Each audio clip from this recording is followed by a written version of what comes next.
Selamat pagi anak-anakku semua. Assalamualaikum warahmatullahi wabarakatuh. Salam sehat untuk kalian semua. Pada pagi ini, Ibu akan menyampaikan materi mengenai membangun sikap selektif dalam menghadapi berbagai pengaruh kemajuan iptek. Di era modern seperti sekarang ini, hampir setiap rumah memiliki barang-barang yang berhubungan dengan teknologi. Sebagaimana yang ada suatu misal, radio, televisi, telepon, internet, sepeda motor, mobil, dan sebagainya. Yang pada dasarnya sudah mengalami perkembangan dari masa ke masa. Sebagai contoh lagi terkait mengenai teknologi, seperti teknologi komunikasi, di era dulu untuk berkomunikasi jarak jauh kita menggunakan sarana yaitu berupa pesan dalam bentuk surat menyurat. Akan tetapi sekarang lebih mudah lagi menggunakan media yaitu dengan telepon ataupun internet. Lalu di bidang transportasi ada beberapa jenis alat transportasi baik itu darat, laut, maupun udara. Dalam hal perkembangan dari masa ke masa. Perkembangan internet seolah membuat kita menggenggam dunia dengan transportasi yang semakin canggih. Kita juga bisa berkeliling ke negara-negara lain dan memperoleh hal-hal baru yang bermanfaat bagi kehidupan kita.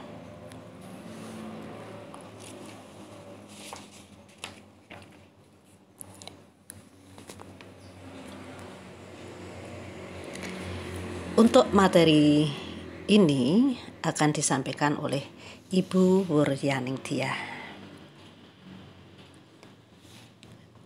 Yang pertama yaitu mengenai pengaruh negara lain yang dirasakan Indonesia.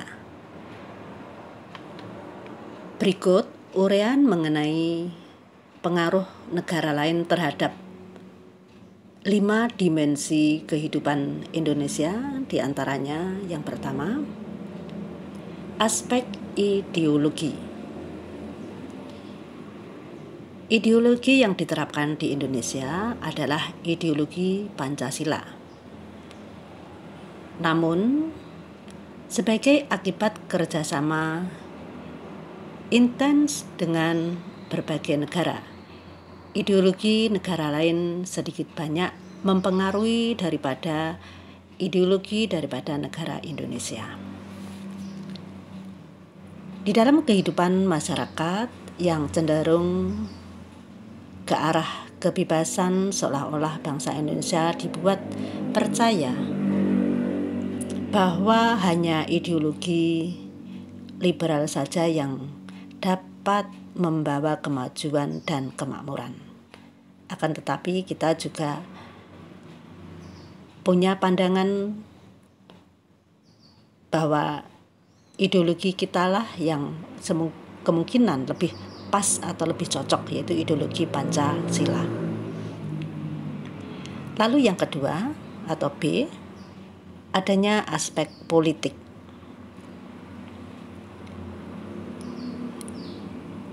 Di dalam aspek ini, di dalam bidang politik yang sangat dirasakan adalah adanya isu demokratisasi. Bahwa demokrasilah yang dapat membawa manusia pada taraf hidup yang lebih baik. Untuk saat ini tuntutan daripada demokrasi dan keterbukaan politik semakin gencar, ya. Lalu yang berikut C, aspek ekonomi. Kegiatan ekonomi dari lokal menjadi global. Kemampuan yang berbeda antara negara memunculkan istilah negara maju, negara berkembang, dan negara miskin. Akibatnya, kita harus siap untuk menerima produk-produk dari luar negeri, menerima investasi dari investor asing, serta mematuhi berbagai perjanjian regional dan juga multilateral. Sebagaimana Indonesia yang disebut sebagai negara yang berkembang, maka kita harus atau terpaksa mau mengikuti konsep perekonomian yang ada sekarang ini. Untuk yang D, aspek sosial budaya. Pengaruh dapat kita lihat pada pola tingkah laku, pola pikir, dan juga gaya hidup.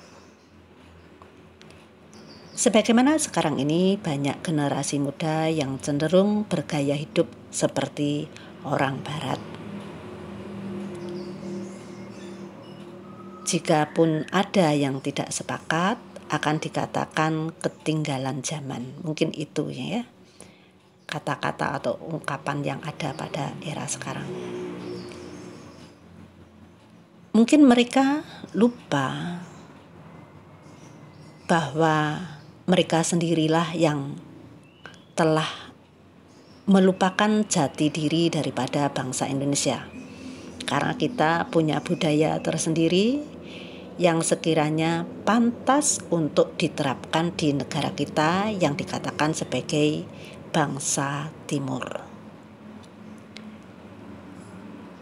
Aspek berikutnya yaitu aspek pertahanan keamanan. Bangsa kita tidak pernah bebas dari berbagai ancaman dan gangguan dari dalam maupun dari luar yang mengancam persatuan dan juga kesatuan bangsa. Dengan bergulirnya globalisasi memungkinkan negara-negara lain untuk ikut campur dalam pertahanan keamanan daripada negara kita.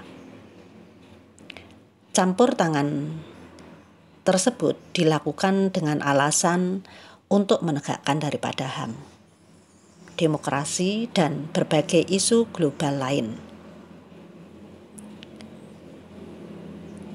Bagi pihak-pihak asing yang berkepentingan dapat melakukan berbagai tindakan yang menguntungkan bagi negara mereka, akan tetapi akan merugikan bagi negara kita.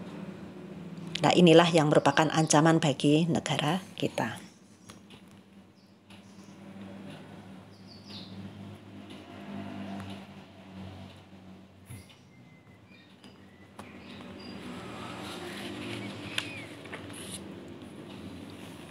Yang berikut yaitu mengenai sikap tanggung jawab dalam pengembangan IPTEK. IPTEK di dalam Undang-Undang Dasar 1945 diatur dalam pasal 28C ayat 1 dan pasal 31 ayat 5. Untuk yang ketiga, sikap selektif terhadap pengaruh kemajuan IPTEK. Pengaruh akibat kemajuan IPTEK ini berpengaruh pada bidang politik, bidang ekonomi, dan juga bidang sosial budaya. Tidak satu pun negara yang bisa menghindari kemajuan daripada IPTEK. Dengan demikian,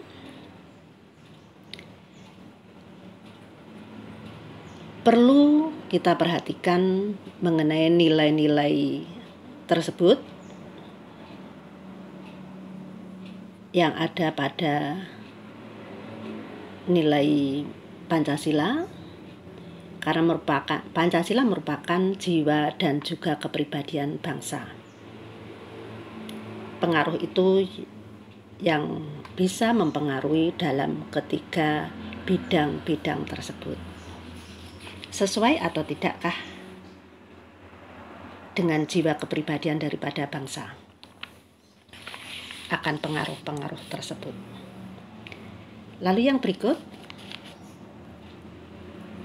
sikap selektif terhadap pengaruh perkembangan iptek dilihat dari aspek Pancasila, yaitu sila pertama, sila kedua, sila ketiga, sila keempat, sila kelima, dan yang paling penting kita harus bisa memahami mengenai apa yang ada pada sila-sila tersebut.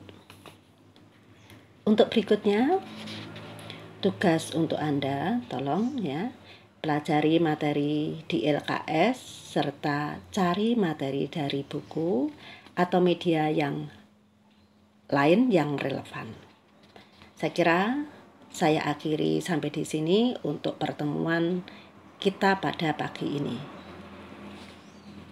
Selamat belajar anak-anakku semua.